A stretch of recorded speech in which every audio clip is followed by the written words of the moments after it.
Hello po! Ay, gawa po tayo ng warak anab. Warak anab. Patapos na. Konti na lang. For tomorrow po. Para bukas sa aking amo. Ito po ang kanyang lunch. Patapos na. Magbabalot. Yan. Okay, pakita mo. Yan po. Ilatag ang dahon ng ubas. Tapos, bigas. Bigas na may karne. Karne na may bigas. O, bahala kayo kung ano gusto nyong anuhin. Basta mix pula siya ng karne. May konting bigas. Balutin po. Ay, hindi nyo nakita. Basta na lang. Ilalagay natin yan, ganyan. Tapos, tupi. Tupi. Tapos, tong kabila, tupi. O, diba? Tupi-tupi lang. Tupi. Tupi. Tapos, tupi. Tupi. Tapos, i-roll. Roll over. Roll over. Ikot. Hanggang maging ganito. Ayan. Merong maliliit kasi maliit yung dahon.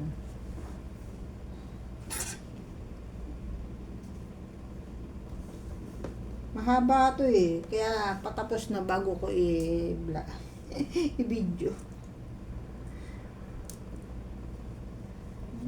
Easy. Isang oras mahigit din. 9:30, 10:30. 9:30. Isang oras kalahati. Matagal mo kasi talaga ito. Tapos, ginugupit pa kapag sobrang laki ng dahon. Minsan kasi sobrang laki ng dahon. Gugupitin ko pa sa gitna. Magdadalawahin. Diba?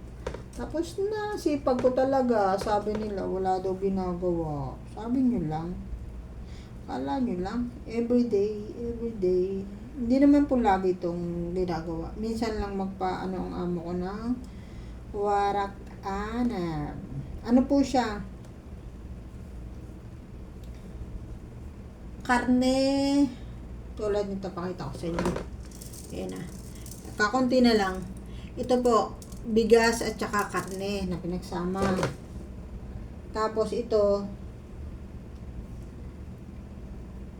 dahon ng ubas. Dahon ng ubas. Yan po yung dahon ng ubas. Diyan po ibinabalot. Kung sa atin suman. Dito po, dahon ng ubas. Sosyal. Sosyal ang suman sa dahon ng ubas.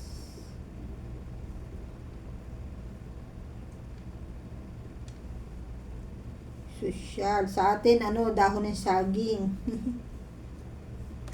Dahon ng saging, binabalot. Dito, ubas. Sosyal. Diba?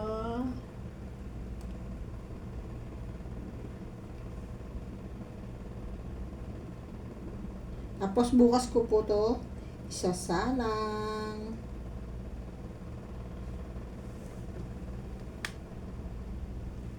Hawak ko ang hawak konti lang. Tulad nito, maliit ang dahon. So, maliit lang ang ating lagay ng kanin.